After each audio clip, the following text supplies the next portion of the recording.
गाइजहरु कस्तो अनुभव भइराछ त how is our trekking going ल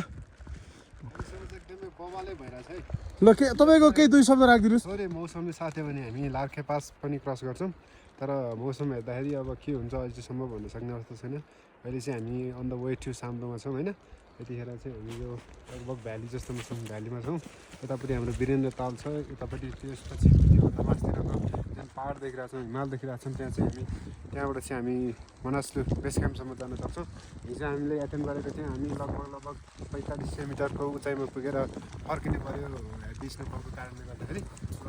अहिले चाहिँ हामी फेरि साम्रोतर्फ लाग्दैछौँ लेट्स गो